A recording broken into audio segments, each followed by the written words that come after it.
Good afternoon, good morning, good evening, everyone, wherever you are in the world. Welcome to the Transition Seminar Series organized by the Center for Translation at Hong Kong Baptist University. I am Clara Chuan Yu. I am an assistant professor in transition studies in the Department of Transition Interpreting and Intercultural Studies at Baptist University. I'm also a fellow at the Center for Translation. I'll be moderating today's talk, which will be given by Professor Stephen Doherty, who is a professor of linguistics, interpreting, and translation in the Faculty of Arts, Design, and Architecture at the University of New South Wales, where he is also Deputy Dean Education. Stephen leads the Language Processing Research Lab at UNSW, Sydney. With a focus, his research focuses on the psychology of language and technology, and he investigates human language processing and usage in diverse contexts.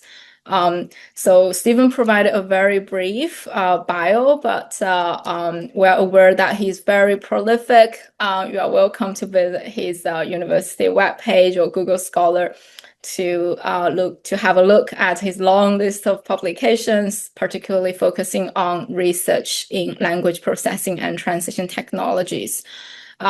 Together with Stephen, we are very honored to have Dr. Zhang Jia or Jia Zhang, who is a senior research officer in the Faculty of Arts, Design, and Architecture, also at UNSW. Jia's research interests include transition technology, translator training, and audiovisual translation. His current research centers on integrating machine translation into translator training. So we have two experts sharing with us their research on transition technologies and professional realities today at the talk. So the title of their seminar for today reads Skills for AI Translation, Students' Expectations, Professional Realities, and Public Perceptions. Without further ado, the floor is yours, Stephen and Jia. Thanks so much. Good morning, afternoon, evening, everybody. It's so lovely to join you for this online seminar and so honored to be part of this prestigious series and contribute to the ongoing discussion around all things translation, interpreting, and language related. I'm here with my wonderful colleague to talk to you about some of the work that we do at the University of New South Wales, principally around how we're looking at translation technology, AI translation, some of the work inside of the classroom, and more broadly, what's happening in the sector. We're uniquely placed in translation in a very positive way, in that we've done much of this before in the different terms of translation, which I'll speak to in just a moment, but also uniquely affected by AI translation and other tools as well. And there are different ways, I think, where we see parallels where we're sometimes feeling a little bit alone in our discipline, but also really comforted by a lot of other disciplines really struggling with AI technology more broadly and looking ahead to how we can best prepare students and practitioners and advocate for policy and other practical changes within the sector more broadly. So we'll speak today to those points, and I'll just get my slides up on the screen and we'll make a start. Excellent. So as Chuan just introduced, we're focusing today on skills for AI translation, looking around the different expectations that our students have in terms of being a university and also a provider of professional education to practitioners, and looking at some of the realities in terms of the adoption, critique, usage, development, evolution, if you will, of these technologies, but also ways in which these technologies haven't yet permeated and may not in the foreseeable future. And this, I think, plays an interesting role with how the public perceives us as education providers, as practitioners, and indeed of the discipline and the practice of translation more broadly. So we'll speak a little bit about the background to all of this because I know we have quite a diverse audience here, and not all of you I know will have a background within the translation technology space. So I'll give you a brief bit of a quick history lesson in terms of translation technologies. And this is really relevant because not all of this is new, and we see a lot of patterns and opportunities and challenges within AI translation that we've seen before with machine translation. There's some critical differences, of course, but some of the unique lessons that we've learned before are particularly prominent here, and we'll speak to those a little bit as well.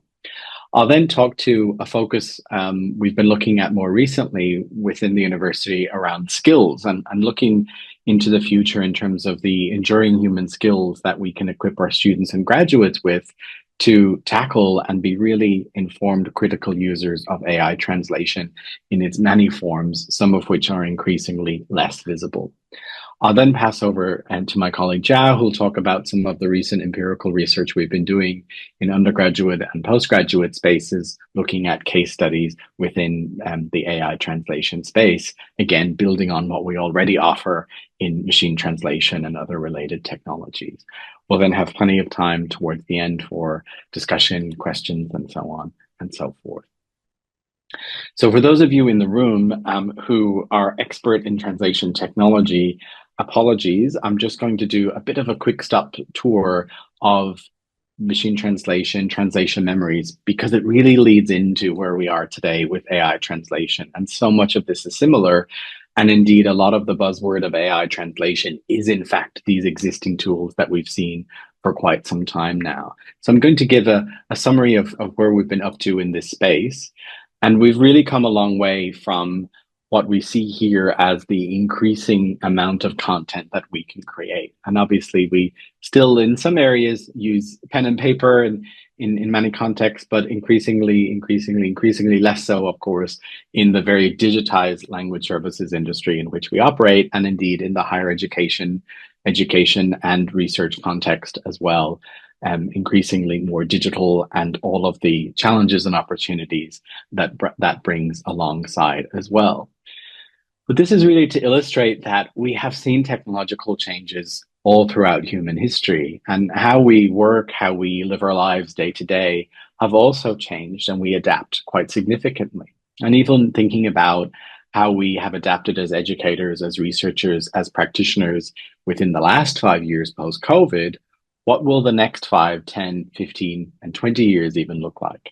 And I think about that quite a lot as an educator, where we have students coming in who are maybe 20 in their 20s, for instance, undergraduate, postgraduates, professionals coming back to upskill, particularly in the technology space and in related areas, and looking at what that world looks like for the next 10, 20, 30, 40, 50 years, as I say. What are the skills and competencies and knowledges that they're going to need? What are the things that are going to endure over that time, and how do we set them up for success? And what are the things that are going to change even quite fundamentally as we increasingly see disruptive technologies like generative and agentic AI, but also increasing social change that comes alongside such technologies as well? I grew up in the 80s. I may be showing my age now, but this was Captain Kirk's Universal Translator, and some of you may recognize it. It's quite bulky, actually. Looking back at it, it looks like you could hit somebody over the head with it.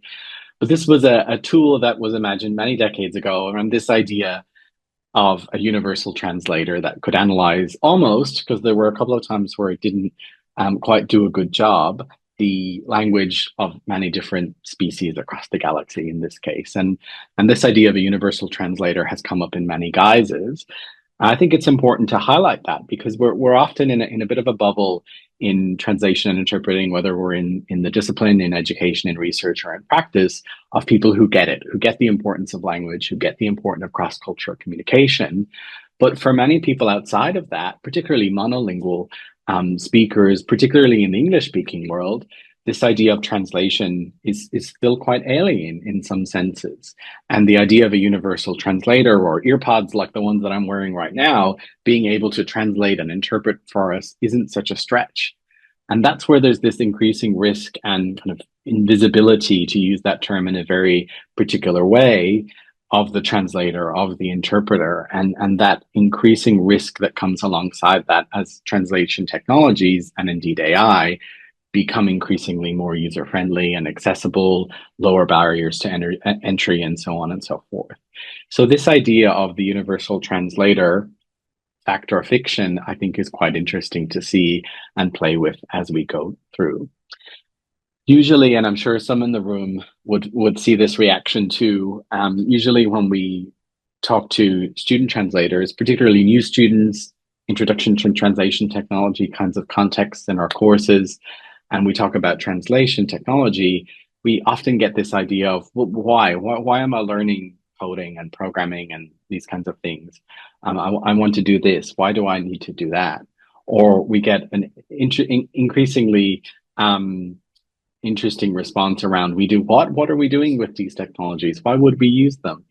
And I think these reactions are really, really interesting because they speak to that perception that we have, even as student translators going into the classroom, going into our first job, our first project, and seeing what our expectations of what translation and interpreting more broadly, but obviously speaking to translation today, actually is and what it is involved in.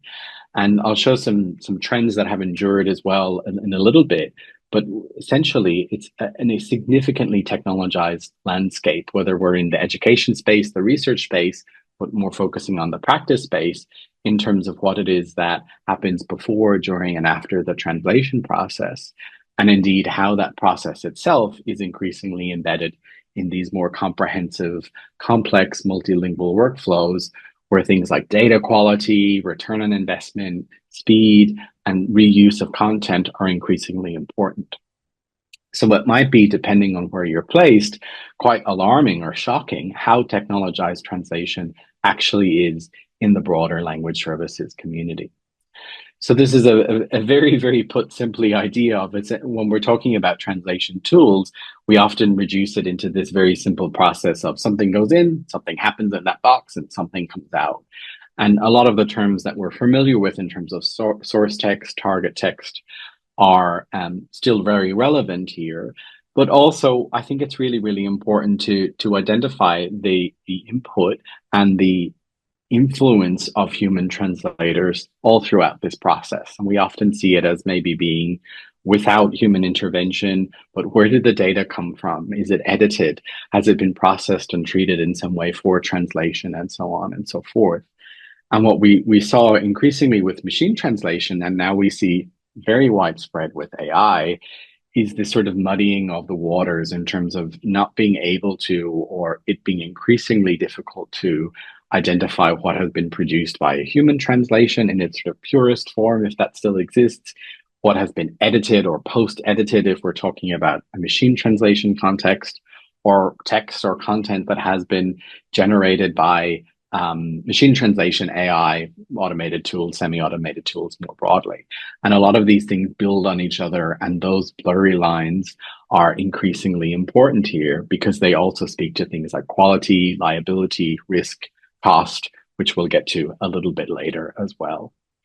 So we've come quite a long way from looking at translation memories in this peephole translation, windowed translation version we've had in previous years, and increasingly seeing, particularly with AI, machine translation or translation memories as part of the translation process being embedded or hidden within AI translation tools. And Zhao will speak to that a lot later in terms of how students, and we're increasingly seeing how students bring this into the classroom as well.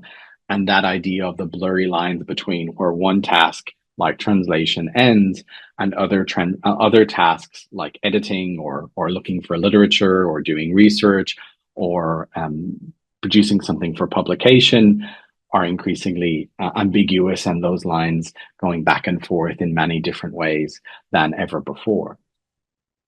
So I think a lot of these foundations that we've had in the traditional corpus-based approaches, or even in more recent years, looking at the kind of classical approaches to natural language processing, and then more recently, in fact, deep learning, neural machine translation, and so on, we've seen lots of these different approaches.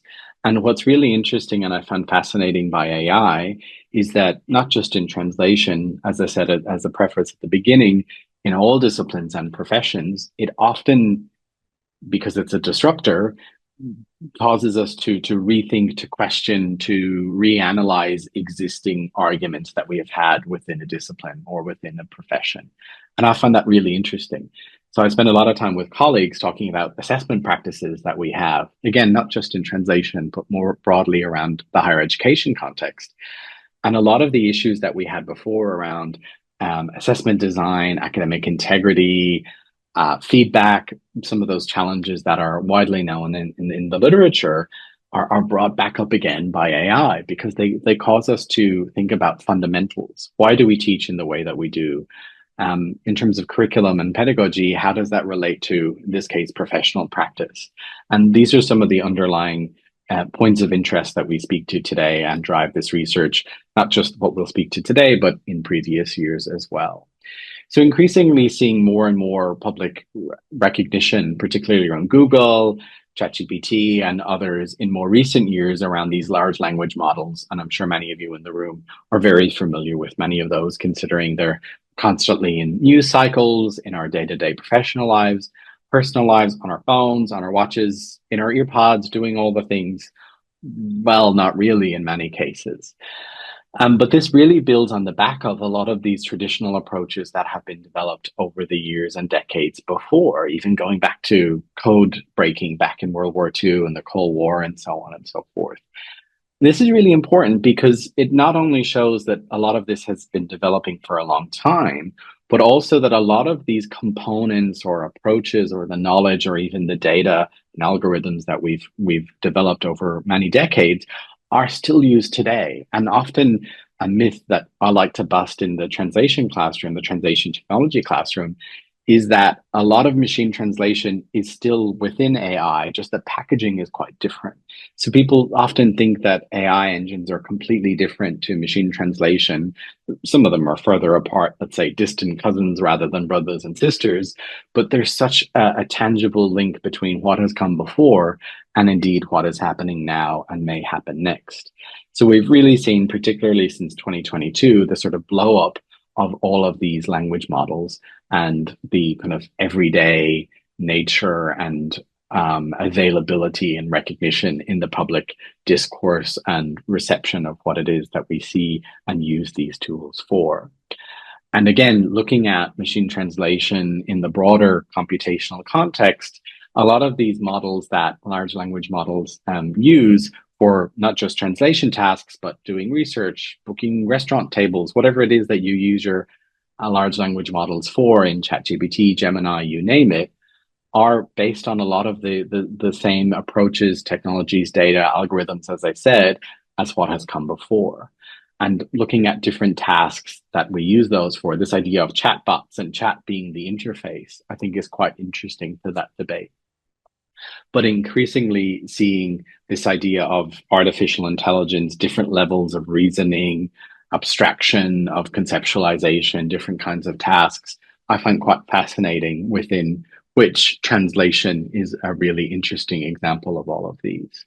And also, of course, within this broader context, but more specifically with machine translation, machine translation quality assessment is something that has dominated not just industry practice, but a lot of the literature and education that we deliver. So to sum up, and that's for mostly the colleagues in the room who haven't such a familiarity with the different tools that have come before, we have had many different iterations and approaches, going from rules to statistics to neural networks, those leading up to, and in many cases now large language models have built from or took inspiration from, at least in some sense, different kinds of approaches of theirs. So they're all in the same family of these tools and ways of looking at language in a very computational way. And that's really, really relevant because it's not something completely new and different. There are more things in common than not in common. And I think that's really, really important. And more as we see some of the advances that we saw, particularly around training data, the quantity and quality of a corpus, those kind of lessons and developments that happened back in the SNT days and with neural machine translation, looking at zero-shot approaches and so on and so forth, are still really relevant today and will be for the foreseeable future, because those are the technologies that are still within these AI translation systems. They're just not as obviously machine translation or SMT or neural machine translation than they were before. Because of the usability and access of these tools, they're sort of hidden. They're part of a process rather than the actual process itself. And that, as I'll argue throughout, is a good thing, but also a bad thing. And that's something that we should be really mindful of in the work that we do in education, research, and in practice. You often might hear when we talk about AI translation tools, this idea of a black box, and it's something that has been around a lot in the computational discourse, the discourse on computational approaches, not just in translation, but more broadly. And we see it happening now in terms of AI ethics, data security, AI being able to kind of show its work, show its homework when it comes to a conclusion in a process, be it a legal process, driving a car, identifying a tumor in a scan, and the same thing for translation. It's this idea that the system is able to justify or articulate why it came to that conclusion. And I think there's an interesting parallel here with student translators, because often, and I know many of you who teach in translation, not just in translation, I should say more broadly, teach in any context, it's often really difficult at the beginning to get our students to be able to get out of this black box that we have in our own minds as humans to justify their translation. So, moving from terminology and expressions like, oh, that just doesn't sound right, to start talking about particular grammatical features, or even broadly using terms like accuracy and fluency, and so on and so forth. So the black box isn't just there in terms of the computational approaches. We also see it happening amongst students and their development as well. This was some work that I did almost a decade ago now, actually, looking at different growth in users accessing the internet. And what's quite interesting, I was updating these numbers recently for this talk, is that these trends have really endured in terms of seeing, and you see over time, kind of decade by decade, different changes in the overall growth in the number of users using the internet in this language. And a caveat here is that that's the language of the browser, so it's a proxy. It's not an accurate representation of language users. But what we see increasingly and interestingly is this spread around different languages that we've seen before. And this may not be a surprise to most people in the room in terms of trends, seeing that languages like Chinese and Arabic are growing at much faster rates than some of the traditional European languages. And that, I think, is quite interesting, because we see, and again, this is a trend that has held up for many years now, uh, a mismatch between the content available in the languages on the internet or online or digitally in more so of a case, and we see this in the sort of arms race for data for training AI systems, is still predominantly English, yet the actual multilingualism that is more apparent online isn't just monolingual. So this increasing mismatch between the content that's available to us and the actual users and their language preferences through which they access this information. And obviously, no discussion on machine translation or AI translation tools is complete without looking at quality, because we know that we have very different expectations of quality. And for us as educators, as researchers, or as practitioners, I think we have pretty high standards. We should have really high standards compared to an everyday user using ChatGPT, Google Translate, whatever it is on their phone to translate a letter or a menu or something like that. And I think this is really, really interesting, seeing this trend almost come out in research on AI outputs, not just in translation, but AI judgments more broadly. And we see what we could even argue is an unfair bias against AI. And yes, I can't believe I'm saying that, but in certain tasks. So we see it in automated driving. So we see that, well, Tesla has these cars, and the cars have a certain number of accidents every year. humans are really bad drivers. So there's this unfair expectation and benchmark that we have. There's also some really interesting research that we see more broadly around whether it's audio generation, video generation, or text generation tasks, disclosing and even lying to participants in research settings where it said, here's an output from an AI system, give it a rating 1 to 5. Here's an output from a human, give it a rating 1 to 5. And seeing people's preferences towards the human, yeah, by people, I mean human people, not AI agents, I should say. And then even flipping it around and then lying to the human evaluators and saying, here's this, what we're telling you is human translation or human output, but it's really machine translation, and the ratings go up. So it's interesting seeing all of these nuances come out, again, not just in translation, but more broadly in AI tasks. And for many people, that actually does the job. So this idea has been around for many years now, the idea of gisting, just getting a sense of what it is for low risk, low quality, fast turnaround times and so on, I think is really, really interesting. And these expressions, I think, can be quite helpful around being a translation being fit for purpose, and then post editing it, or then deciding to put it into a human translation workflow where you use terminology and so on and so forth. So really trying to get to that point that quality means different things to different people. And depending on where we are, and you'll see lots of different visualizations of this in the literature and in industry and online and so forth, we might be competing with machine translation, but now increasingly AI, in a losing battle, that more kind of bulk translation, the kind of more general translation that we would have called it before.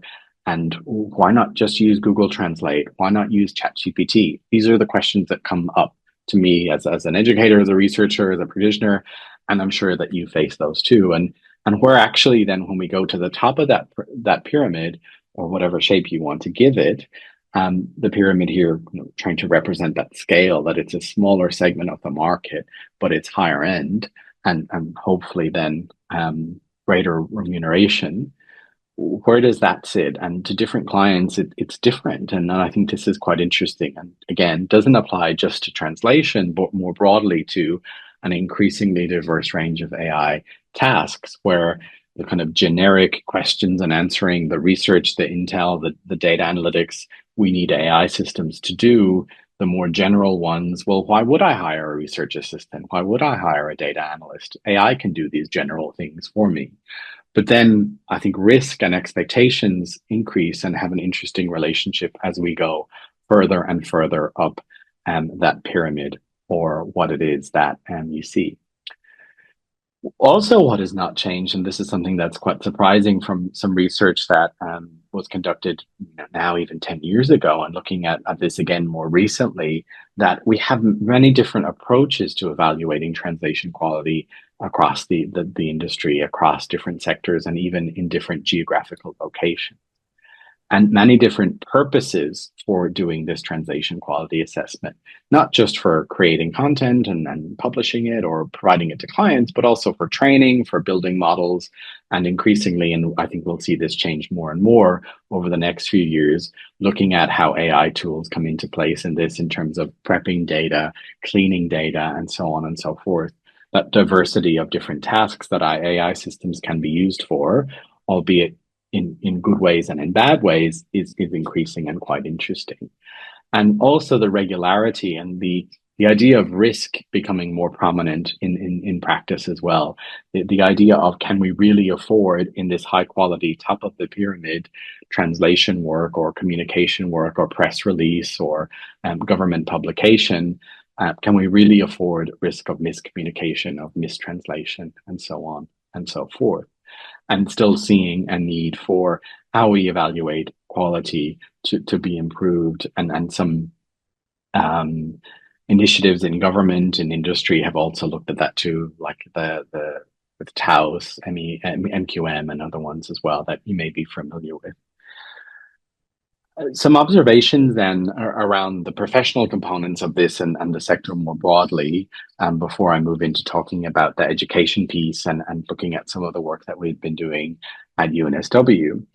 I think there's also a lot of good things around this in terms of the different types of content that are becoming available, the different kinds of roles that are coming available, and the increasing ambition, in a sense, largely driven for commercial reasons, of course, but the increasing um, ambition or scope or vision for a product, a service to be delivered in near synchronous timelines across different regions and different languages and so on and so forth. Apple is an example that comes to mind. And I was checking just today to see how these numbers updated from even last year and looking at 47 languages for iOS, for instance, across 175 different countries. And I think last year was 44 or 45 or something. So increasingly seeing that access to content. And I think that's particularly important and often speaks back and something I think about a lot of one of the core aims of translation as a way to communicate across languages and cultures, giving people more access to information and content. Again, this is commercially driven, of course. I'm not naive to that, but this idea of mediation, cross-cultural communication is really interesting when you look at the scale and access of these tools in a very rose tinted way, I guess. Also, things like agency and the role of the human translator in this process is something that comes up quite a lot amongst us, but also amongst colleagues in other disciplines and professions, and broadly more so in the media as well, around machine translation, human translation, and so on and so forth. Is quite interesting to see that evolve. What's also quite interesting to see, and this is something that, again, it was around 5 years ago, 15 years ago, with machine translation systems and online systems, even as old as Babelfish and Systran and some of those ones that were out in the 90s, is this idea of the disclaimer. And you'll see it if you use any of the AI systems as well. And it often reminds me of if you've ever seen in car vehicles on the side mirror, it'll have a little sticker saying, "Caution, objects may appear larger, smaller." It's usually larger than they are in reality. And I often smile and think about that when I look at some of the output that we get from some systems. Some systems like Google Gemini, is ChatGPT, ones that I use a little bit in work, are quite good in terms of signposting that and saying, this is an AI output. You need to check it. You're responsible for it. And I think that's really, really interesting, seeing that there is this risk of the devaluation of any professional, not just translation and translators, but editors and even teachers and researchers. And I think this is quite interesting. And this idea of misrepresenting the translation process as a process in and of itself, but more broadly if you're using ChatGPT, just to look at that example in the bottom right of the screen, your tool can now do many different things, of which translation is one, rather than if you're just using Google Translate, and that's its primary function, is to translate. So this sort of toolkit, this sort of Swiss Army knife of different functions with languages, and becoming increasingly broad and deep. We still don't have, unless you do some digging, and even then it can be quite vague, this idea of the black box. Very limited in part, but mostly no description of where the data from these systems or the algorithms used have come from. And this leads to there's a whole strand of literature and work happening in terms of bias in AI, and how AI systems lift and solidify and extend existing biases in terms of social biases and so on and so forth, linguistic ones, gendered language, and so on and so forth. There's also no sense of quality, and keeping in mind that what's different also between a machine translation system like Google Translate is it's giving your output, whereas AI agents are very smartly trained to give you output that is useful to you. They want to be liked. They want you to use them. They want you to be happy with the output that they give. And this, at surface value, you think that's a good thing. But what about the accuracy? What about terminology? What about saying things that you just want to hear rather than saying what they really, really are? So there's this whole gloss that could be here rather than telling the truth in many cases. So there's this optimization. I know it sounds really weird, and conceptually it kind of is, that the AI agent giving you your translations wants to kind of is optimized towards being useful as an assistant to you, and that one you will use more and more, and so on and so forth. There's also no description of liability, and that's quite interesting because the liability is with the professional. And you'll see whether it's in a legal context, an engineer, an architect, a doctor, a medical context.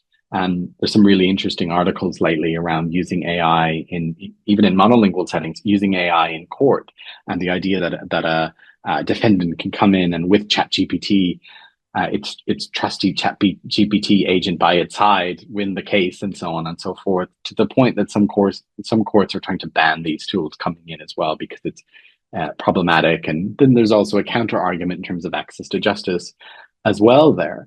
But essentially, in many legal settings, AI is seen as an additional tool, like things machine translation, Wikipedia, Google have come before. These are all tools that we can use, but essentially, as a professional, we need to make that call and are liable or responsible for the quality of what it is that we produce. And I think that's a really important thing that, again, is something that's getting lost, that has come up to the fore with machine translation discussions in the past.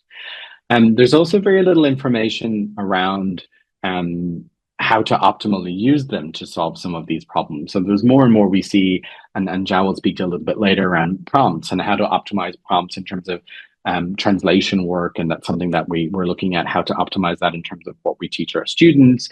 But then that also comes with a whole heap of other issues as well, in terms of that invisibility and reducing and simplifying that translation argument as well. And then, much as we have seen before in the discussion of, well, are all translators now post editors? One could ask, are all translators or post editors now prompt engineers? Is that what we're doing now? And I think that's quite interesting. And some of those ideas around where we, in post editing training, look at that interesting kind of cognitive and temporal effort in terms of, and I'm sure many people in the room have had this experience before, when you spend so much time editing something, whether it's translated or in a monolingual context, that you think it would have been easier, rather than to get machine output, to just write it myself from scratch. And I think we're increasingly seeing this in terms of prompts. If I'm spending so much time with prompts and the systems are changing all of the time, will that really scale and stay valuable and return on that investment in terms of productivity over time? There's also, and we're increasingly seeing this debate become more nuanced within the AI landscape, this idea between free tools, paid tools, premium tools, and so on and so forth. We didn't see that so much with the machine translation context. A lot of them were free, and you could kind of in the back end, or if you're an institution, engage in a relationship with, let's say, Google, and have different Google services for your company, and so on and so forth. But what's interesting now in the last couple of years, you see, again, sticking to that ChatGPT example or Google Gemini, the free price point, the one that's depending on where you are, where I am, it's about $30 a month. Then the kind of professional version, which some of them are $600 a month. It's some serious amount of money for some of these tools. And I think that's quite interesting and quite distinct from what we had seen before in terms of the machine translation context.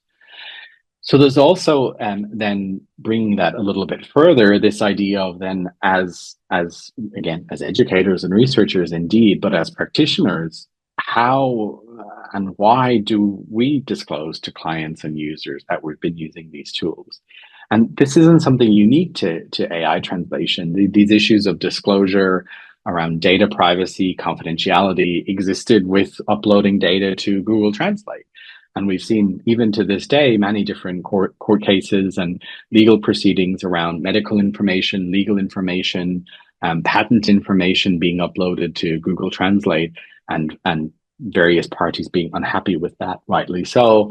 And this sort of legal aspect of confidentiality from a contract perspective, or as a client, or as a service. And I think that's particularly interesting when we look at it in terms of how transparent we are and what it is that we're using, how we're using that in an ethical way, and so on and so forth. And increasingly, as you'll see me point out many times this evening, and that's something that comes up across all different areas in our sector, not just in translation. we had some media reports recently here in Australia around complaints from students around AI generated feedback in their courses where they thought it was a human tutor giving them feedback, and people felt really ripped off, and rightly so, because that relationship that we have of enrolling in a course for a particular price point and getting an AI tutor giving us AI feedback is a very different value proposition than paying a certain other price point and relationship and commitment with a human. So that idea of disclosure and transparency is quite interesting. And the way it's evolving in different contexts is also quite interesting as well.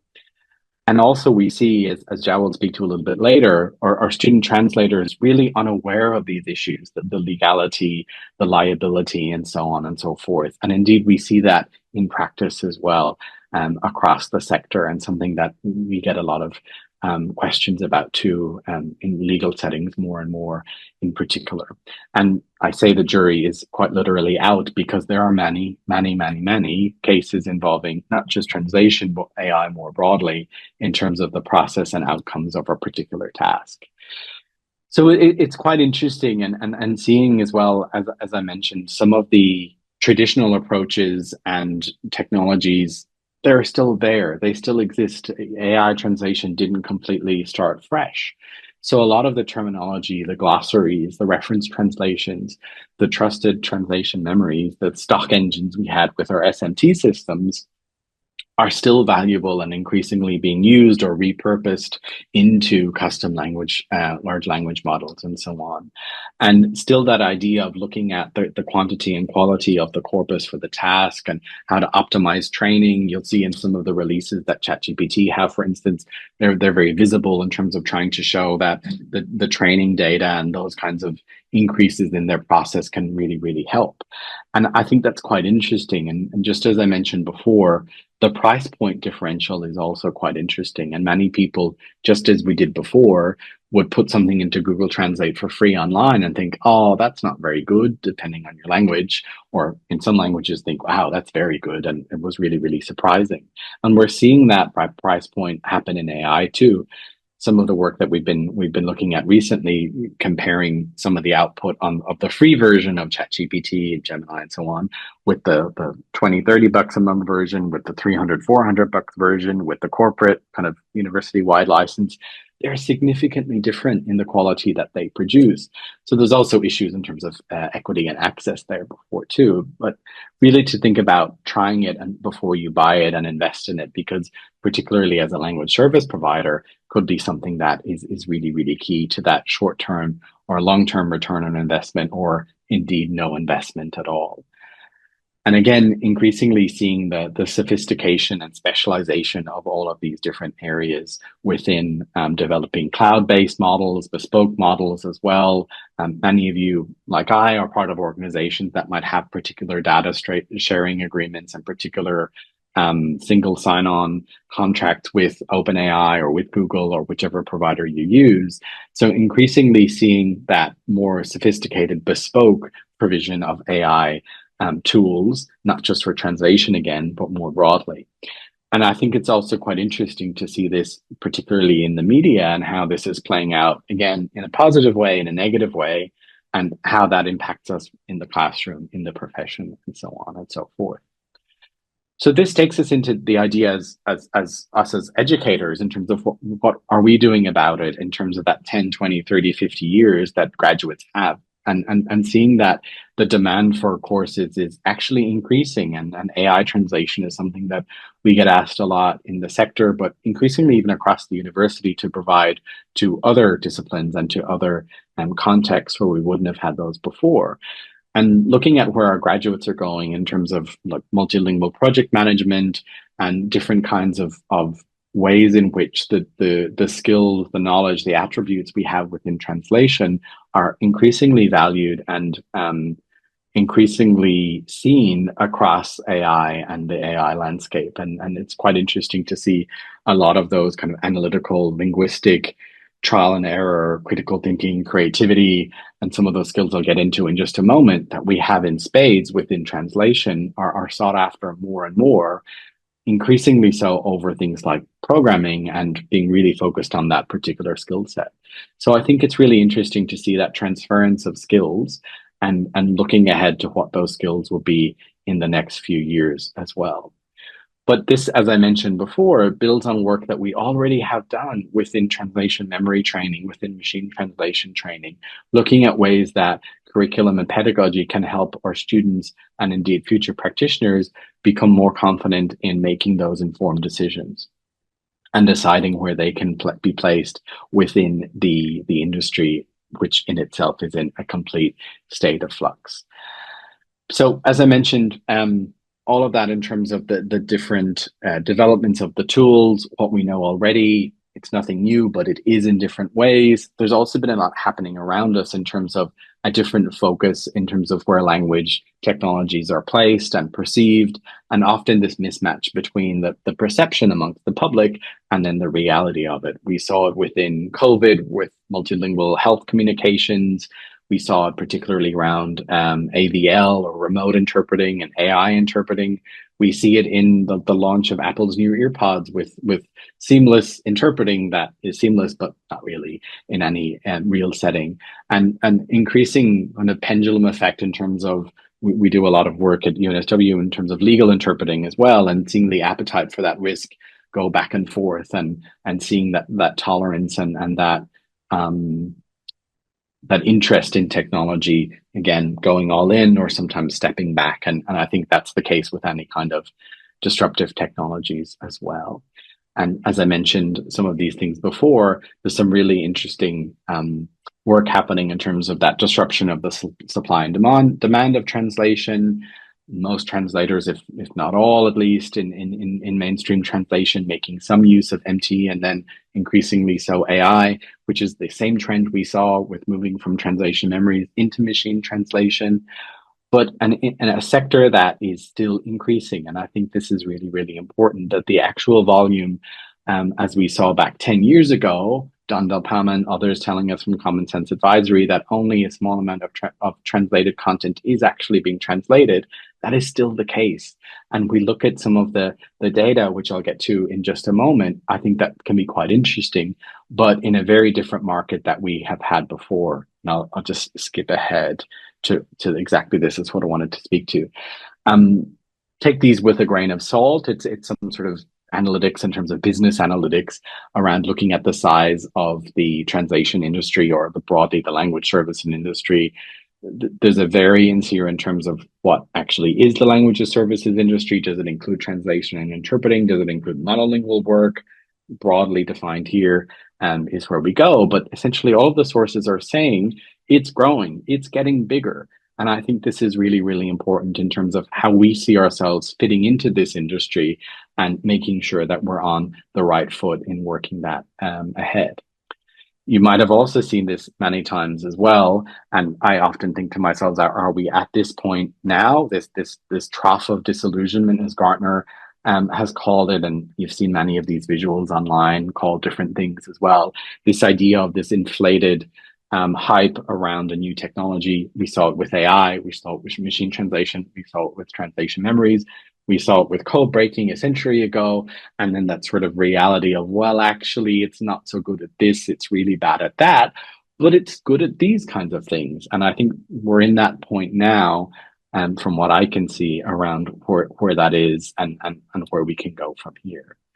And again, keeping in mind when we're talking about AI translation, it is within a broader context and ecosystem of different tasks, not all of them even involving language, not all of them involving text, not all of them involving sound, and so on and so forth. And a lot of these technologies can be multi-purpose and interoperable as well.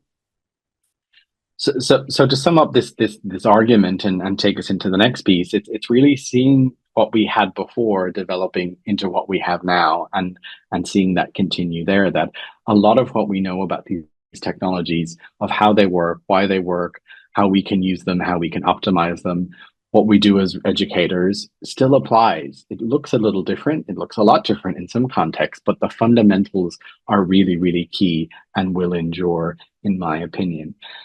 And we often then see that there are things coming up in the literature or more broadly across the sector. And again, not just in our sector, in many others around, well, do we need AI literacy for AI translation and put AI in front of all of the terms that we have already established over many decades around MT literacy or translation literacy and all of these this wonderful research and body of knowledge that we've developed over many decades within the discipline and seeing how it is still relevant, is still able to be developed. It will change, but actually seeing this idea of AI translation is much more familiar than we might think, and is actually something we do really, really well in terms of the education that we provide, the research that we do, and so on and so forth. There are, of course, different aspects to it, particularly around data and ethics, and the usability and the low barrier to access of these AI translation tools is deceptive, to put it mildly. And that's even more so within the public discourse and perception as well, where we see these tools on every phone, every watch, every earpiece as we go into the next few decades. So what is it that we can do to prepare our students and practitioners, and even more ambitiously, the broader public to think about in terms of AI translation, at least, but more broadly in all of these contexts? And this is where we'll get into this idea of looking at the core skills behind this and looking at how this is an example just from the Australian context. The idea of skills development has been a significant topic within higher education, not just in translation, but more broadly across the board. And I work with colleagues in our computer science department who are now having these very same discussions around, do we teach the same kind of approach to programming that we did before, knowing our graduates aren't going to program like that? But then in another way, and there's this idea that, well, the programmers, the human programmers will become that kind of top tier, like in that pyramid that I had, they'll become the top tier of those, and the machines will do the other stuff. But then who will teach them how to do that too? And how will they get to that point without ever doing this stuff on the bottom? So there are kind of fundamental concerns around that skills development as well. And increasingly, we're seeing, particularly from an Australian context here, but I think these examples permeate. We see countries in Asia and Europe also looking at credentials, micro credentials, upskilling, lifelong learning, platforms like LinkedIn also looking at those as well. And this idea of a critique that there's a kind of a mismatch between the supply and demands of skills that we offer, particularly in a higher education context, where there's a lot of public discourse that our graduates don't have the skills that they need to succeed, and so on and so forth, which I'll argue is not the case. And we've done quite a lot of research on this in the Australian context more recently, but also in how we identify and articulate those skills. Again, not just in translation, but more broadly, but they speak into the next point that Zhao will take a little bit further. And we actually find, not just again in the translation discipline, but more broadly, graduates are not confident in identifying and articulating the skills that they've learned in higher education. And as an educator, this is something that really, really worries me. And some of the data and surveys look, even at postgraduate level, which is a little better than undergraduate level, that a half, even 2/3 of graduates aren't able to identify the skills that they have from their course. And again, as educators, I think this is really, really important in terms of being really explicit in the kinds of skills that we teach, particularly in a context like AI translation. But then we actually see that employers are typically very satisfied with the graduates that we produce, and that they do very well in terms of the jobs that they are able to attract and retain, the median starting salary and so on that they go through. And we track that quite a lot at UNSW and see some really excellent, really exciting personal and professional stories amongst our graduates. And that's something that I think often gets missing or drops off when we talk about the AI kind of hype and AI boom and all of those things as well. And a lot of this is already in what we do in our curriculum, in our pedagogy, and so on and so forth. But, and those of you who know me know I love a good, painfully slow text highlight coming from the 80s PowerPoint paradigm. But I ask you to think just for a moment around, what are the skills that have endured with you over time? If you're a practitioner, if you're an educator, if you're a researcher, What are the things that you think have stood the test of time? Have they developed over time? Are they different? If you take a step back in terms of abstraction, are they kind of, could you group them into different areas? Because I know we have this terminology issue with skills, competencies, and so on, where they can become so generic that they're meaningless, but it's by applying them to our disciplinary context that they create that meaning and application. And then thinking back from that 5, 10, 15 years of those skills development, what does that look like in the future? What skills do you think we need to teach our students for the future? What skills do you think we need as educators, as researchers for the future? Will the discipline exist in the future in the sense that it exists now? Will it change? These are all questions that I think are really, really pertinent at the moment within the discipline, within the sector. And these are not just happening within our discipline, they're happening pretty much everywhere from what I can tell. Just some further insights from industry before I hand over to Jia, looking at skills in terms of what, in this case, World Economic Forum tell us about more broadly across the sector. So zooming out from translation just for a few moments, talking about this idea of the what was maybe 10 years ago more of a forced dichotomy between human and machine, but now is a bit more nuanced. So in the last World Economic Forum in 2024, this idea around augmentation, and that a third of tasks roughly will be humans, a third humans with augmentation, as in AI or some sort of technology, and then a third automated. And I think this is really, really interesting because when we think of this idea of augmentation and even going back to the idea of cyborgs and robot augmentation and machines, a lot of these descriptors are not new. These are things that we talked about in decades ago, even 30, 40, 50 years ago within the discipline and related disciplines. So this idea of augmentation seems to be getting quite a lot of traction within the AI discourse around it, but it's actually something we've been doing quite well and quite seamlessly for many decades within translation, in education, research, and in practice as well. What also I find heartening, again, sticking with the World Economic Forum and moving to the right, if you'd follow me along, the survey to 2025 and looking around the expectation of what it is that industry and government expect skills to do in terms of the next 5 years. And we've seen that they largely tend to stay the same, these kind of core skills, as they're called. And this is something that I think is really, really important for us. When we look at what the core skills were cited in 2024, looking at for a year in which we're now coming to the end of in November, the core skills that the World Economic Forum and the sources on the previous slides will take you through the papers that talk about the methodology, the sample size, et cetera, et cetera. It's pretty significant. It's really reliable data. Talk about things like analytical thinking, leadership, creative thinking, technology, literacy, a lot of more human skills there. AI and big data, only 11th on the list. Quality, networking, teaching, multilingualism. These are things that are still core skills and growing. And this is something I find really, really heartening and important in this debate discussion around that. Again, that was a snapshot of up to 2025. Looking ahead, the same sources, and WEF is just an example. There are ones that are a little bit different, but they're largely saying the same thing. This is a bit more leaning heavy into the AI and big data, cybersecurity, et cetera, but technology literacies, creative thinking, resilience, flexibility, curiosity, leadership, social influence, analytical thinking, and so on and so forth. These are things we are really, really good at. And even looking at further down the line, but it's still in the top of the top, however many they've looked at of these skills, global citizenship, quality control, multilingualism, still being cited as skills that will be increasing. And this is really, really important.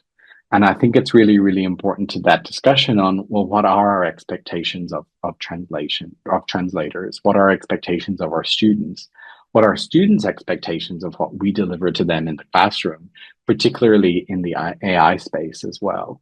And this speaks to, and what Zhao will take a little bit further, some of the work we've been doing at UNSW, looking at how we can build our knowledge around skills in the curriculum and in the ways in which we teach, how we can share these methods and tools and resources and so on. and coming up with this is some work that Jia has led, looking at a systematic analysis of all of the available skills taxonomies, models, frameworks in the academic, industry, and government literature that is available and still extremely relevant to what it is that we're doing in AI translation. And obviously, as I mentioned a little bit earlier, there's some difference in terms of terminology here. But broadly, we see these trends in terms of critical thinking, communication, creativity, and you can see all of them on the slide here. But these are ones that translation graduates have in spades. And these are ones that I think we're uniquely placed to develop within the translation classroom. So with that, I'll hand over to my colleague Jia, who will take it from here and tell us about some of the more recent work in this space. Jia, over to you. All right. Yeah. Okay, so for this part, I'm going to share with you two of the studies that we have done in the last couple of years. So one is based on both of the cases are based in the educational context. We are training students, or we are looking into how students interact with AI translation tools like ChatGPT or DeepSeek. So the first one I'm going to share with you is what we've done with novice translation students. Because with AI being the trend, everybody's been talking about AI, and everything has to be AI. We are now kind of like rebranding the translation technology that Stephen has mentioned just now as AI-enabled or AI-driven tools. And that naturally has also renewed debate on whether we should allow students to use AI in their in their translation learning. We've seen from previous studies strengths and limitations of AI translation. We know that it can help improve productivity, improve quality, it can help reduce courses. But on the other hand, we've also heard a lot of skeptical voices about if students rely too much on tools, maybe they will not be able to use the tool critically. They will use the tool unthinkingly, and eventually they may not develop the translation competence well. I like to use an analogy a lot, like comparing us translator educators as kind of like parents when parents regarding their attitude towards their kids playing with video games, social media apps like TikTok. So in the case of AI translation, it happens a lot with translator educators. We on the one hand, we believe that the tools are here to stay and everyone has to learn about it. On the other hand, we don't want our students to use them too early because we are afraid that if they rely on it too early, it will have some impact on their development of translation skills. Yeah.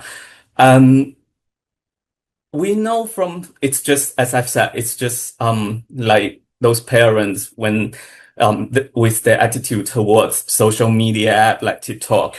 But in terms of education, we've already seen a lot of studies showing the pros and cons of video games, of social media app in help developing children's abilities. However, in translation studies, we don't have a lot of empirical evidence on how students at the early stage of translator training interact with AI translation tool, machine translation tool, or other translation technology.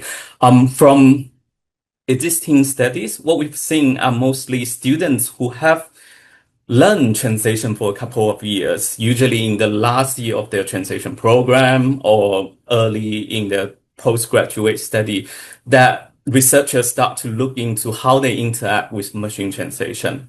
Okay, so, and that's also why in this particular case, we want to focus specifically on novice translation students. What if we let them use AI early when they just start learning translation?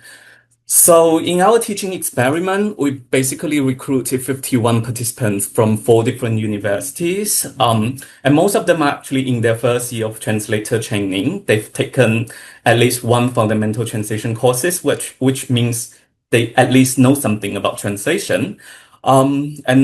But then they receive no training in translation technology. They have little or no real life translation experience. What we want to ask them to do is to first of all do from scratch translation and AI assisted translation. And then we also ask them to answer a questionnaire with 10 open-ended questions, which basically surround their AI literacy, asking them their knowledge of AI, their use of AI, how do they evaluate AI output, and then we also want to know their ethical awareness of using AI in translation tasks. So we then provide them training, of course, to find out whether training at this early stage will have an impact on their perception of the tool, on their translation performance in terms of translation process and product.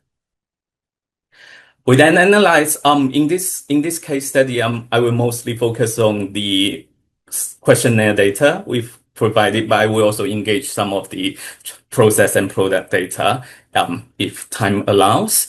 So basically with the questionnaire data, we kind of like analyze based on the 4 different aspects of AI literacy. We want to know knowledge, usage, evaluation, and ethical awareness of those students. And eventually linking back to what Stephen has mentioned about skills, we want to know whether students have this sort of literacy to engage with AI tool. Are they using AI tools in translation in a critical way? Do they have this kind of critical thinking and creative thinking to interact with AI tool? So the findings.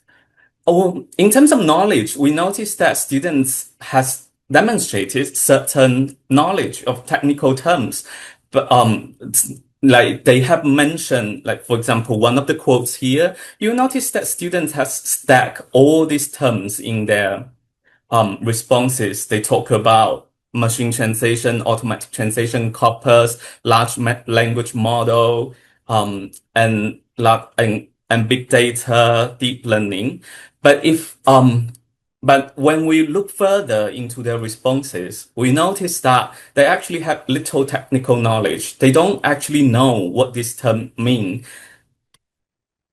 And they are not fully aware of how AI and machine translation tool work. Some of their understanding is kind of outdated. Yeah. They are still kind of like in the age of rule-based machine translation model, because some of them will say that machine translation will work best with or we only focus on literal translation, translating more likely word for word. Some of them are saying that AI tools will translate by replacing at word level. So we say that they don't have that sort of technical knowledge to understand how AI tool or machine translation tool actually work.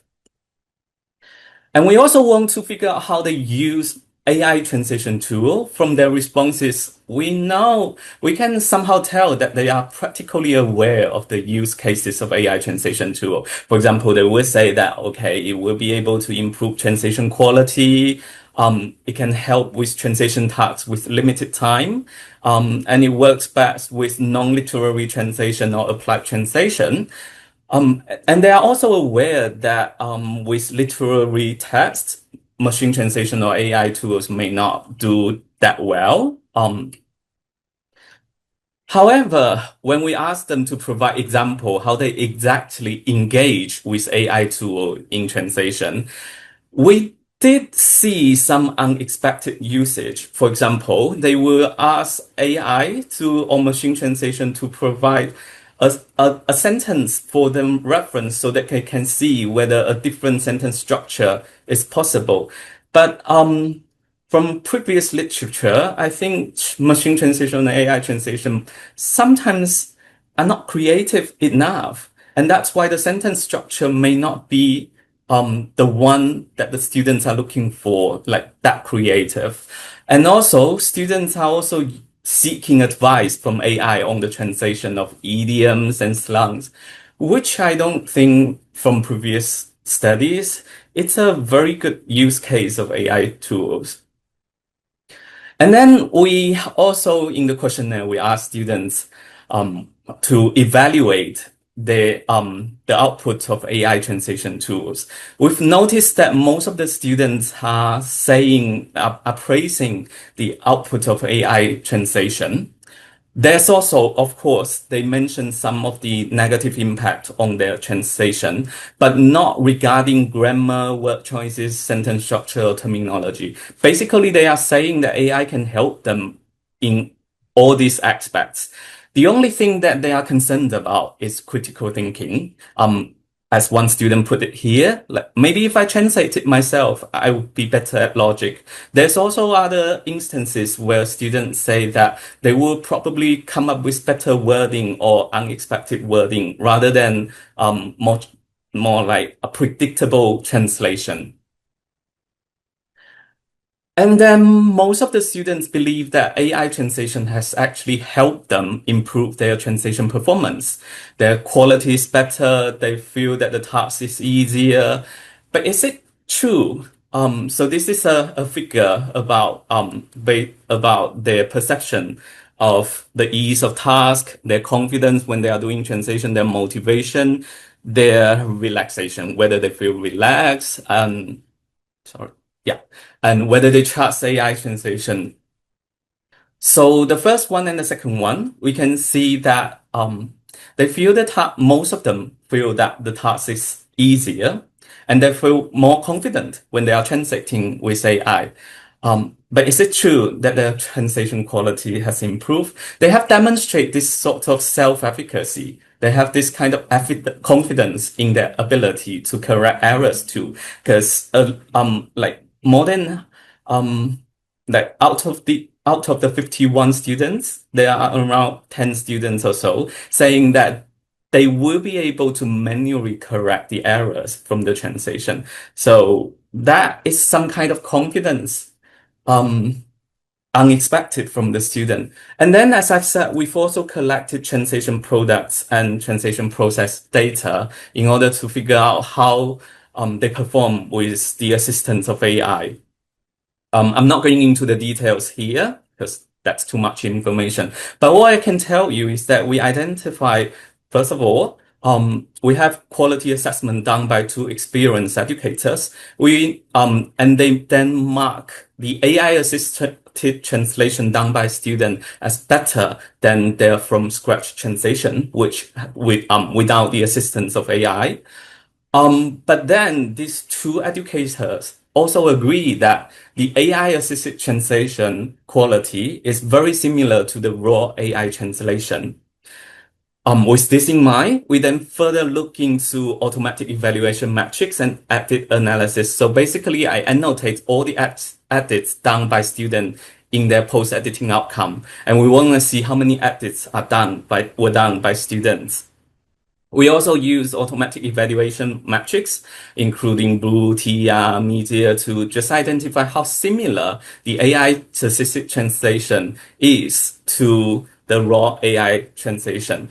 And undoubtedly, let's say if for Blue, if the score for 1 is exactly the same, most of the students actually get a score of 0.8 to 0.9, which means they are not doing enough with editing with the raw AI output. And when we identify the edits done by students, we categorize them into necessary and correct edits, whether they are necessary or unnecessary edits, whether they are correct or incorrect edits. And we identify that around two-thirds of the errors are not identified and corrected. Students are only able to correct 1/3 of the error. After the training, has this been improved? No. I say the training is effective. Students significantly correct more error. However, the number of error corrected is only about 50% of the errors that they are supposed to correct. So around a half of the errors are still not corrected. And they make significantly more edits, but then the quality remained basically the same as marked by the two experienced educators. So this basically means that novice translation students are not translating as well as AI. And the reason why their AI-assisted translation is better than from scratch translation is because the raw AI output is good enough. It's not because of their edits to the output that makes it better. It's because the output itself is good enough at this stage. And that's why we think that this kind of self-efficacy in their ability to correct error and to interact with AI tools critically is kind of worrying, because at this current stage, what we have seen is that they don't have the ability to identify all the errors and to correct all the errors accurately. And that's also why we think maybe it would be better to introduce post-editing at a later stage. But somehow, because students have been using and experimenting AI tool at this stage, so it would, of course, for them to know something about AI and machine translation a little bit earlier. And that's why we shouldn't stop students from accessing AI and machine translation, but we could provide guidance on how to use them more effectively. And as for actual post-editing job, maybe we could do it at the later stage when they are at the postgraduate level. And that's what led us to continue our research with postgraduate students. So with the development of Gen AI, as we've mentioned just now, with Gen AI, we can actually do more with Gen AI than just machine translation. So Gen AI can be applied in translation beyond bilingual conversion. It can help us prepare for the translation task. We can use it to understand the source text. We can look for background information and terms. We can use it to proofread and edit the text. And we've also identified students using Gen AI to help with text analysis. They ask Gen AI to use certain theoretical approach to come up with translation strategies and translation solutions. So in this particular case, we are interested in whether postgraduate students can interact with Gen AI effectively. And specifically, we want to look at their prompts.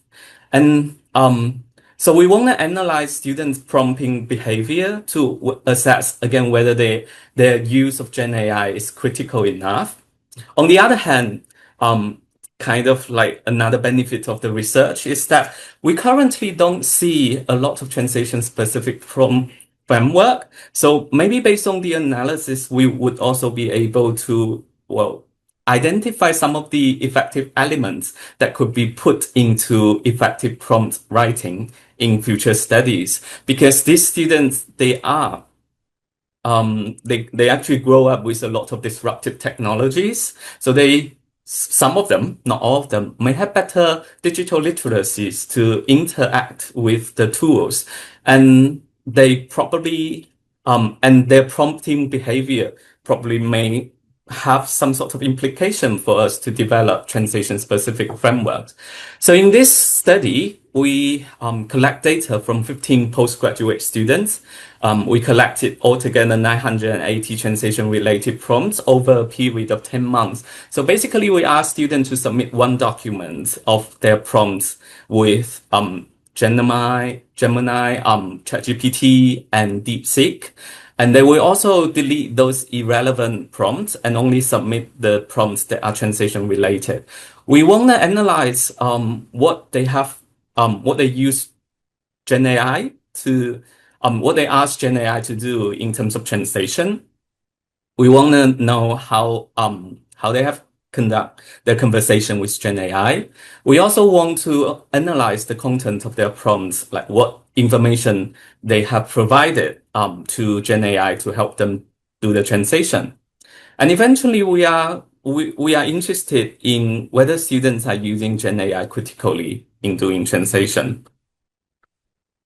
So, with our findings, So we noticed that students have been using Gen AI mostly with understanding and documentation. So the first one, understanding, basically student, as an example, as this example shows, student asked Gen AI to analyze the sentence structure of a complicated or maybe long sentence.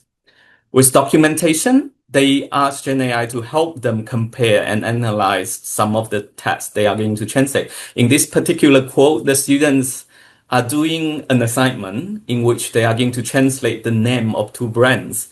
In order to translate better, they need to know some background information about the two brands. So they ask Gen AI to provide an analysis of the brand tones of brand A and B, and then present the comparison for them to understand the brands better. With analysis, they ask Gen AI to conduct a pre-translation analysis of the translation that they are doing. Transfer and revision are not surprising, because transfer basically it's about the translation itself. And then revision is that they ask Gen AI to polish and improve the translation they have done, or maybe to polish the translation output provided by other Gen AI tool or by machine translation. And this is the percentage we've identified of each task from the prompts we have collected. You will see that around 90% of the prompts are still on transferring and revising, and less than 10% of the prompts are on understanding, documentation, and analysis. And then this 10% actually mostly come from 5 out of the 15 students we have approached. Regarding conversation and dialogues, we noticed that around 50% of the prompts are single round dialogue, which basically means students say something like, please help me translate the following sentence, or please help me proofread or edit the following translation. And then Gen AI provide the output. That's it, end of the conversation. There's also another 50% are multi-round conversation, which students ask Gen AI to continuously improve the translation, to edit the translation, or to provide more, or to provide alternative translation to the ones that have been provided before. And again, these multi-round conversation are mostly from 5 out of the 15 participants. And then the last thing we are interested in is that we want to identify whether students are providing contextual information to Gen AI. So we noticed that around 40% of the prompts has no context at all. It's just translate this or read this.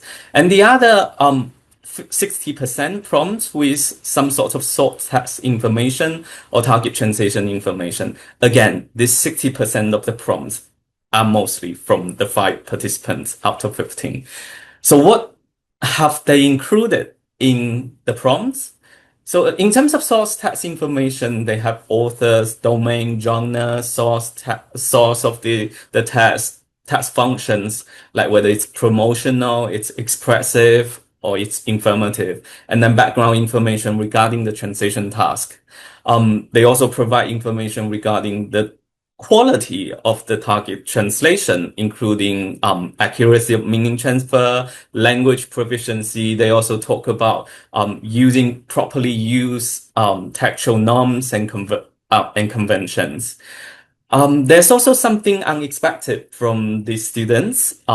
One, they actually are assigned roles to Gen AI. Probably they have picked up this knowledge online regarding some of the best practices of prompt writing. So some of the students will say that assume you are a medical translator, or they will probably say that imagine that you are a medical translation system specializing in translating medical texts.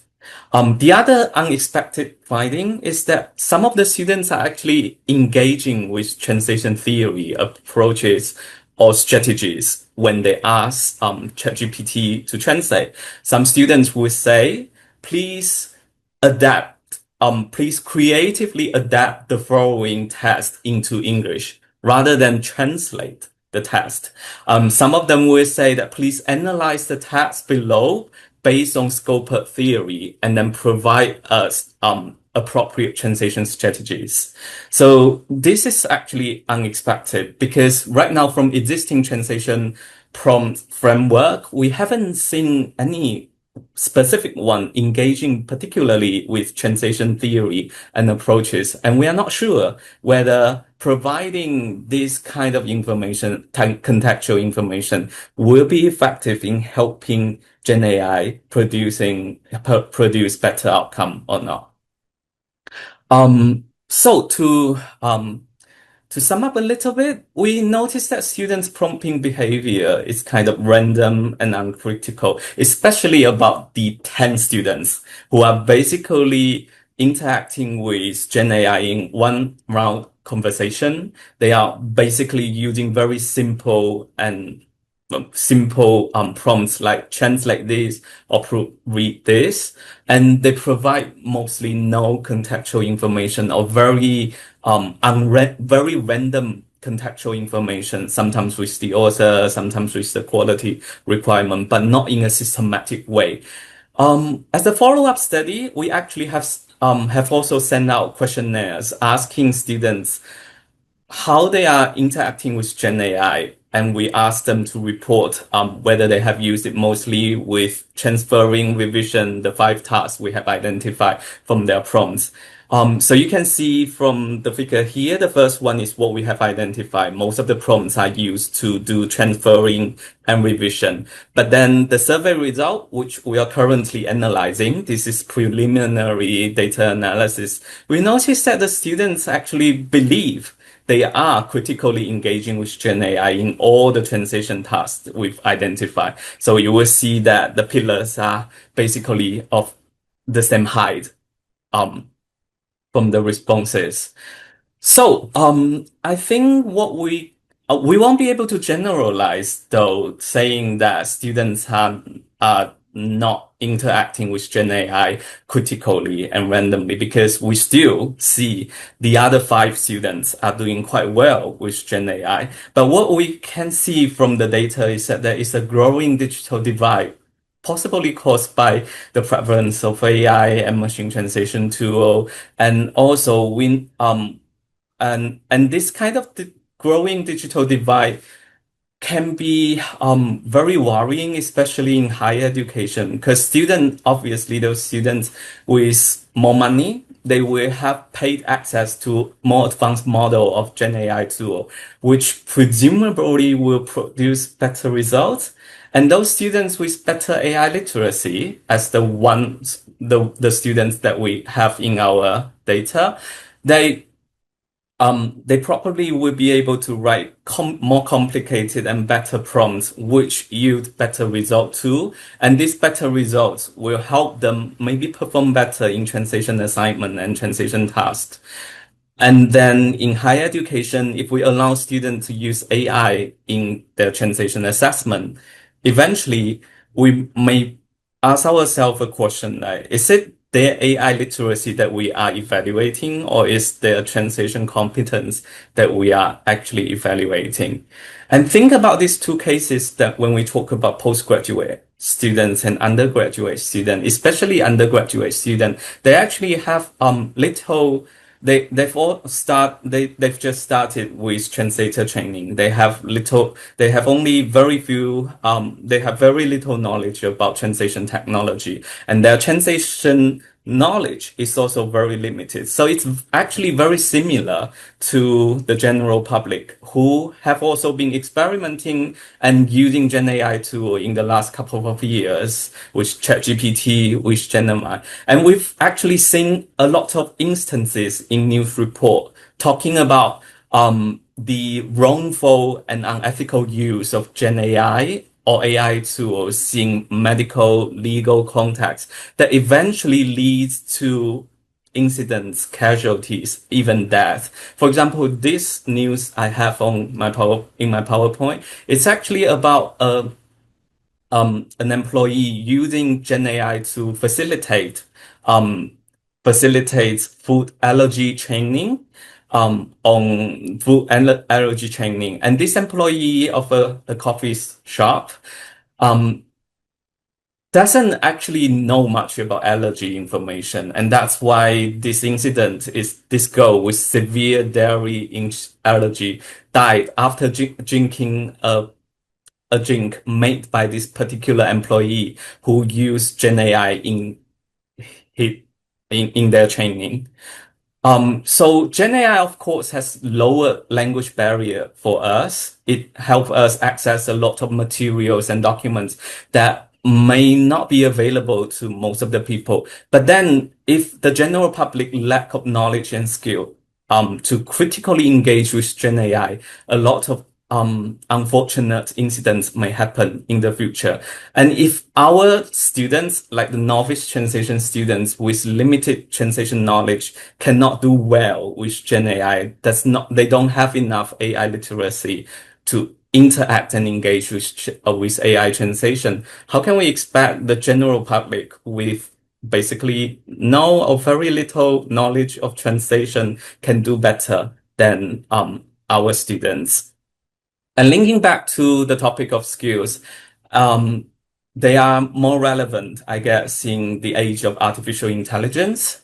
So digital literacy, critical thinking, creativity, and also self-regulation when we talk about things like ethical awareness, ethical use of Gen AI tool. These are all very relevant, and basically everyone needs to have this sort of skills in order to navigate their life or work using Gen AI, using AI tools. Okay, so I guess that's what I have to share, what I want to share with you regarding some of the empirical evidence we have. And if you're interested in more details regarding the case I've shared with you, these are two of the publications that the case studies are based on. Yeah, I will hand over back to Stephen to give us a conclusion. So we've been excited to hear about the wonderful work that Zhang has been doing with the students and see it all come into place in terms of some of the immediate practicalities in the classroom amidst the sort of higher level discussion we had at the beginning.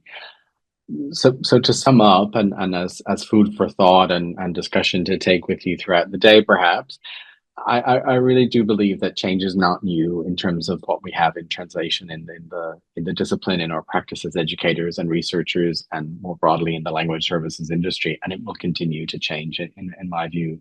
The translation technologies, be they translation memories, corpus, machine translation, are now wrapped in an AI tool, are clearly here to stay and will continue. And I think that's really important to look at that kind of bottom up in what we do and how we do it. And we're not alone in this. It's not just our discipline or our industry, it's happening all across the board. And I think this is key in terms of having solutions that we can offer that are not just affecting translation, which is something that machine translation had more so than AI, but knowing how we can use these technologies, what they can and cannot do, how to be competitive against them or with them in that idea of augmentation that we saw a little bit earlier from the data, how to be transparent, safe, and effective in how we do this, and be able to advise and educate others, from our students to employers, to our friends or family, to our grandparents and friends on the bus that you meet, really being an advocate for the discipline and trying to raise that awareness. I think that's really, really key and something so important that we can do as experts in our respective fields, and trying to make the most of these new technologies while mitigating risk and understanding where these technologies may not be effective or even appropriate to use in certain contexts as well. And I think this focus on bottom up and skills is really important, and I think could be quite refreshing for the discipline. Again, it's not something new. Skills have always been there, but could be something that I think is really, really important as we look to our curricula and pedagogy and how to develop the skills that we need for translation, interpreting, and the growing suite of these language tasks, and the evidence base around that practice in terms of how we can influence standards, policies, and perceptions, and so on. And I think more broadly, it's also for us as educators, researchers, and practitioners to think more broadly around those next, as I've said, 5, 10, 15, 20, 50 years, and have realistic expectations. And I know it's just a best guess to think what's forecasting and what's coming in the future, But what does multilingual communication look like in the future? Indeed, what does communication look like more broadly, and particularly seeing how AI is becoming increasingly more multimodal? And what does this mean to us in terms of translation ceasing to be in the sense that it has been and evolving and changing over time?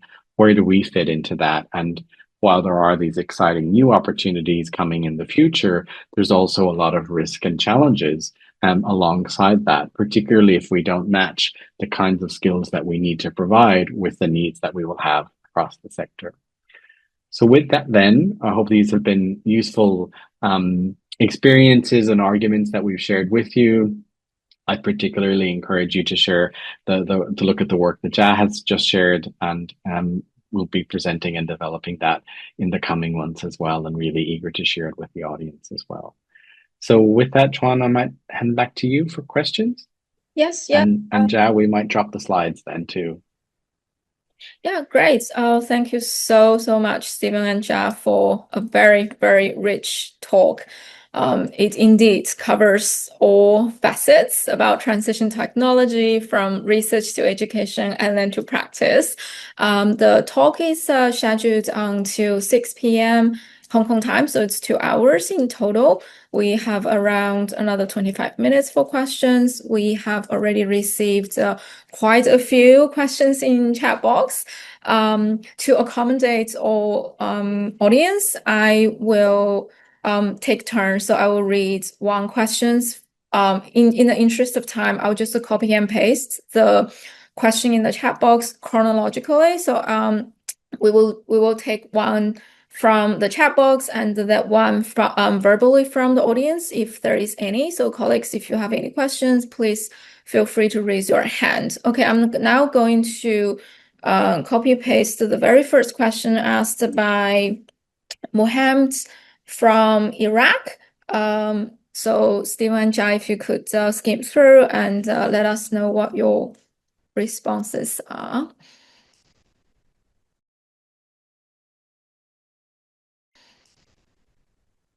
Thanks, Juan, and thanks, Mohammed. So the question is talking about, this is a great one because we've seen this before in the past with machine translation as well, around idiomatic translation.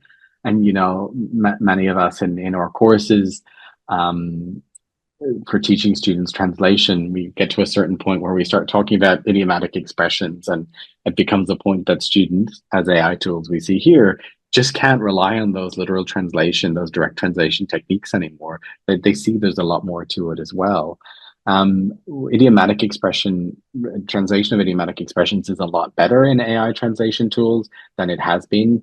Machine translation, particularly the kind of zero-shot approaches with neural machine translation, were very good as well. I think that richness and breadth of the data and that context that chatbots and the LLM kind of paradigm have means that the idiomatic expression is a lot better.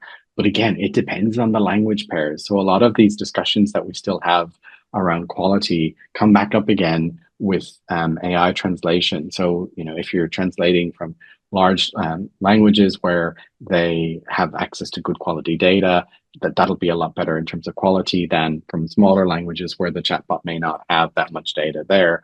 But by and large, idiomatic expression is better than it was before. And I think all of those strategies that we use for machine translation and that we mentioned in terms of the literature around pre-translation and some of those activities still apply, whether they're from machine translation or AI translation. And I would still encourage you to look at that as well, regardless of the tool that you're using.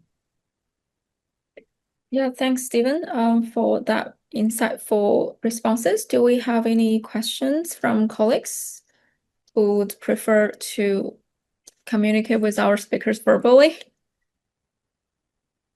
Then shall we move on to the second question from chat box that is raised by Rosalind? Here it is.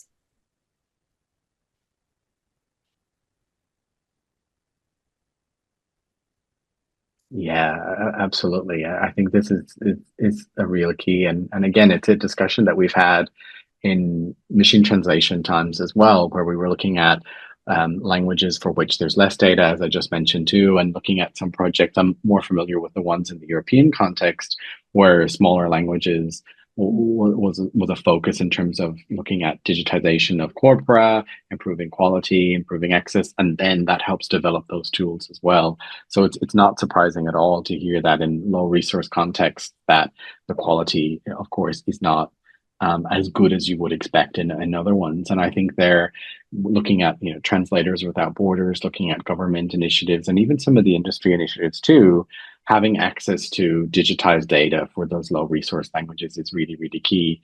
And I think that's the issue that many languages, as you put in, indeed, Rosalind, lack that digital presence in terms of that. And it's something that is slowly getting better over time, but not fast enough. I agree in many contexts, and I think those idiomatic expressions and cultural references, as was part of the last question, you can really see where that quality dips, and the language data just isn't there to support good quality translation. So I'd have a look at some of the Translators Without Borders and Taos and some of the online resources that may be able to help. They're not going to help in terms of getting in the back end of those systems and improving the quality of something like ChatGPT, but sometimes they can help with other processes as you have more locally. Yeah, thanks, Stephen. In my research on crisis translation with minority language speakers in Hong Kong, interestingly, we just finished some collaborative translation between my students and Urdu, Hindi, Bengali speakers. But of course, the context, the text they works on is not that high stake, although it's crisis communication related, but it's not jargon loaded. And it was very, very interesting that when we interacted with the minority language speakers, they said the machine translation quality was pretty good. So it's really worth investigating further if we could also involve professional minority language translators. Yeah. And in some of those things, Chuan, it's a great example. We can actually remove some of those cultural references in pre-translation, because in certain contexts they're not really that essential in terms of contexts like crisis communication. There might be some ways around that, at least in the short term. Yeah, and also it goes back to what you talked earlier on about, we talk about purpose of translation. So, and the quality expectations, then what the quality expectation there is for that kind of translation and who the users are. And it related again to budgets, and also how fast that the transition is needed. So there are so many other factors to be taken into consideration as well. But definitely, I think Rosalind raised a very interesting and under-researched question on working this digital divide emerged of the with the technological developments. Then our third question from the audience is from Barbara.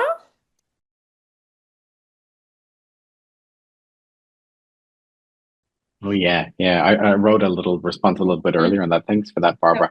I actually think yes. I see the assistive technologies more and more, at least in my context in the higher education space in Australia, where I talked a little bit in the response about UDL, Universal Design for Learning, where a lot of people have scripts where it can kind of create a lot of that content in different modes, for instance, or in particular parameters that are more accessible to students.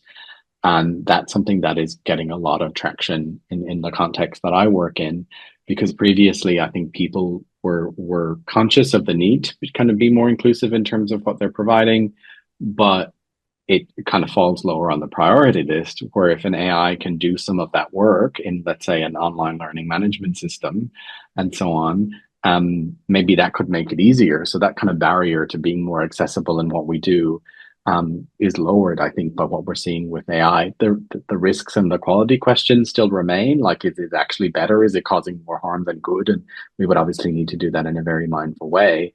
But equally, I think things like speech to text, dictation, and other assistive technologies are becoming more commonplace as AI kind of the Swiss Army knife of all of these different tools, where it's bringing them all in, and seeing even in monolingual settings, people using editing and revision more than they would have before the AI tools were providing those services.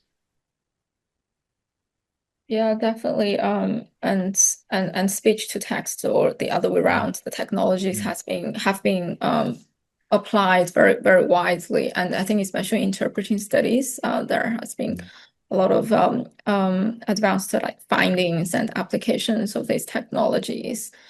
Yeah. We will move on to the next question from Ellie Clifton about AI module. I think that might be one for you, Zhang, on the research data you've got. Yeah, I'm not sure whether this is about the first case or the second case, but what I can say is that the students are not receiving any other input about AI from other modules and tutors because I think right now the common practice in translator training programs, most of the translation technology courses, including AI translation and machine translation, are usually placed at a later stage of the program. For example, in the third and fourth year, when students are finishing their learning, they will be offered training in that particular area. So these students we've recruited for the first case, they're actually in their first year of translator training. And that's why they in their we have students from 4 different universities. And in all these 4 different translation programs, the translation technology courses are all offered in the last year of their training. And that's why all of our students have no other input about AI or machine translation unless they have chose to study some other external extra curriculum courses. Yeah. Yeah, great. Thanks, Jia. Yeah, I agree with that. How we plan the curriculum, especially with these such rapid changes of the technologies. For our students, they could take technology courses from year 2 in their 4 years of training, but that's undergraduates. Yeah, I think there's also a debate on when is the best time to introduce translation technology to students. And there's some scholars who who have this idea that translation technology should be integrated at the onset of translator training, like right after students start their translation learning, they should be offered courses on translation technology, on CAT, on machine translation, on AI, and they should be doing post editing. But there's also some other educators who obviously are skeptical about this kind of practice. So this is some sort of ongoing debate. Yes, definitely. Thanks, Jia. Let's move on to the next question. Actually, it's a series of questions. Let me try to. It's 2 questions. Yep, over here, which are also about the quality, I think. Yeah, I agree, Mariam. I think there is a real risk that we might see that traditional sense of from scratch translation not existing in a professional sense at least. But I think there'll always be parts of that will have that, and just as you're saying in your second point there, and we mentioned a little bit earlier, there are times where it's just going to be faster, more efficient, or the context will mean that human translation or human interpretation is the only option. And I think that'll be interesting to see how those things emerge and change over time. But I don't think that fundamental the need for cross-cultural communication is ever going to go away, even in personal day-to-day communications, but kind of at scale in terms of what we see in the language services industry. Yes, that kind of need for the from scratch translation certainly diminishing significantly over time, but in tandem, the kind of the volume of work that could be translated and increasingly more multimodal is increasing, and the kinds of tasks that are involved in terms of terminology, data quality, post editing, things like that, project management, typesetting, all of those different kinds of things that are there are also evolving as well. So I don't think it's realistic, and say this very clearly with our students, that students will be going out as they have in previous decades and just spending their day 9 to 5 translating from scratch. I think it's a very unrealistic expectation in the context with which I'm familiar, at least. It's going to be a variety of different tasks, including research, terminology, post-editing, translation from scratch, working in different modes, managing projects, maybe doing other related tasks as well as they develop. Search engine optimization, some going into the marketing communications bit, some going into the subtitles and dubbing, some going into the graphics. I think it's really bringing clusters of those neighboring and complementary skills that we see and spoke about a little bit earlier. Yeah, I hope that answers the question. Thanks, Stephen. Next one from Alisa. Yep.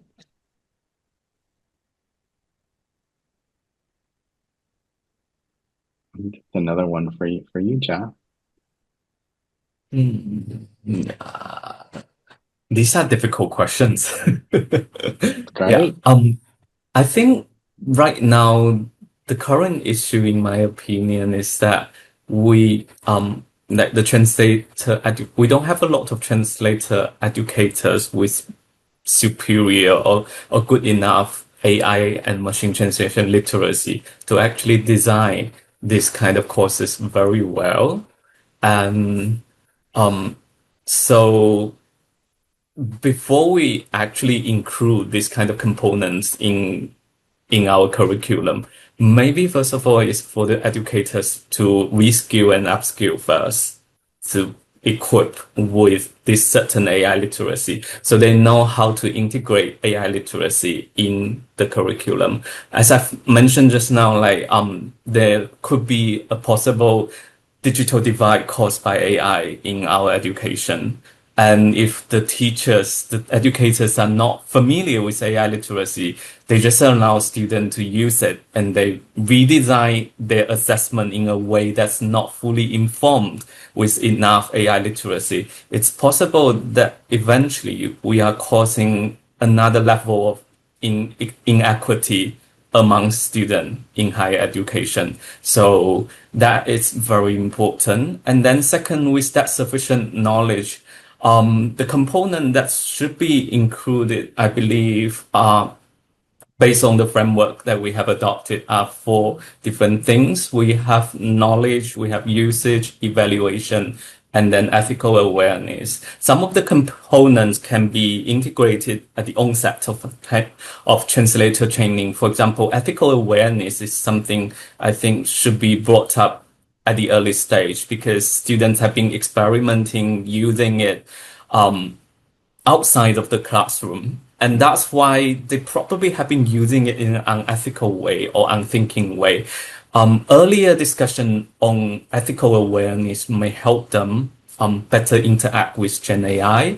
Knowledge of machine translation and Gen AI may also be integrated a little bit earlier so that they, even though they may not use Gen AI or machine translation all the time, but they will be able to better decide in what situation machine translation has to be engaged, would be better engaged, and in what situation we should not use machine translation or AI at all. So these are things that could be integrated a bit earlier. And then with the evaluation, with the usage, probably come a little bit later, that can be built upon their knowledge and ethical awareness of Gen AI, because based on my research, post-editing is hard for novice translation students. If we ask them to do post-editing from the onset, they probably don't have the ability to identify all the errors and correct them. So that's about the components and probably also the timing. And about your second question, as I said, we translate, I think we translator educators have to first of all reskill and upskill first. So we'll be able to design the training and teach the training.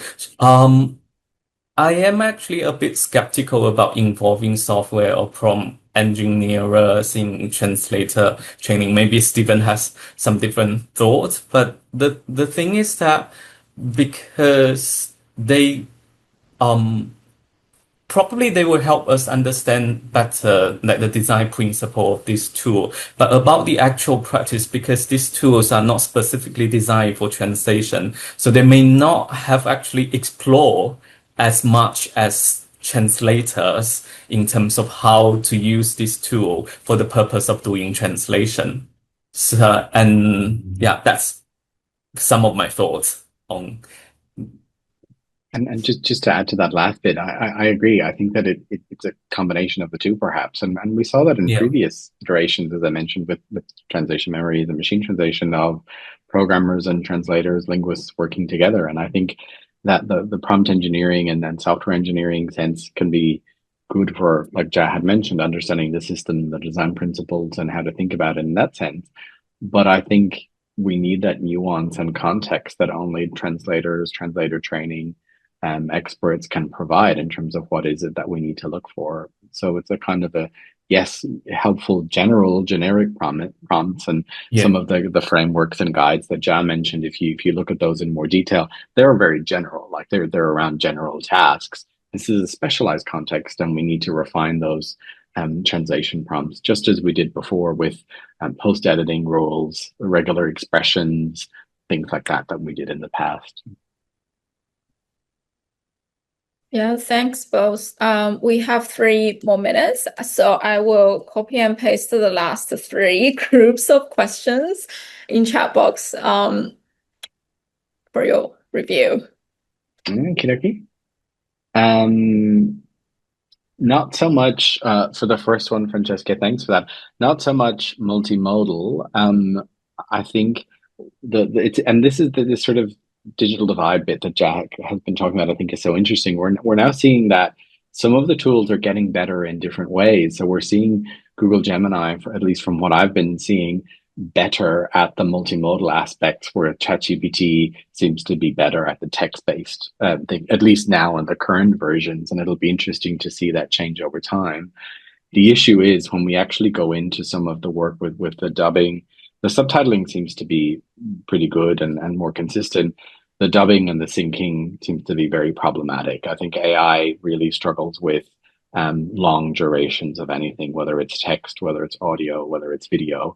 And you see that a lot of the clips, like in Google Flow or in Sora and some of the video generated AI, Gen AI platforms, they're limited to small clips, like 5 seconds and so on and so forth. Google Flow is a good example where you can sequence all of these together, but the consistency and the quality just isn't there yet. And it's not just about compute power, it's also around the way the models work with their output. So I think that'll be a long time before we can start seeing that work well for dubbing, and subtitling might be a little bit sooner, because even now in monolingual settings with multimodal output from Gen AI, it's still very hit and miss, mostly miss than it is good quality. The second one, Jan, might be over back to you around. Yeah, I sort of answered that just now when answering to Alyssa's question. Yeah, because there are different components about AI literacy, and some may be integrated earlier, some may be offered later in translator training. So I guess, yeah, let's just save time and move on then to the I next. spoke already around idiomatic translation with AI. Is there anything that you'd like to add for the last question around AI translation of idioms? I think it's basically what you have summarized. There are a lot of different ways that are available these days to also evaluate automatic translation, and we probably do a little bit of pre-translation, pre-editing of the text to achieve the best outcome. Yeah. And it's probably also about the training data too. So I guess I don't have much to add with this one too. Okay. Great. Thank you both. Perfect timing. 6 o'clock sharp. Thank you so much, Stephen and Jeff, for a very comprehensive, interesting, and insightful seminar with a lot of questions. And I think that you provided lots of food for thoughts. And I'm sure that many of us will start to think about incorporating and what to do to innovate our translator education curriculum as well as our research. So please join me to thank Stephen and Jia once again for their wonderful talk and really insightful research. Have a good one, everyone. Hope to see you next time. Bye.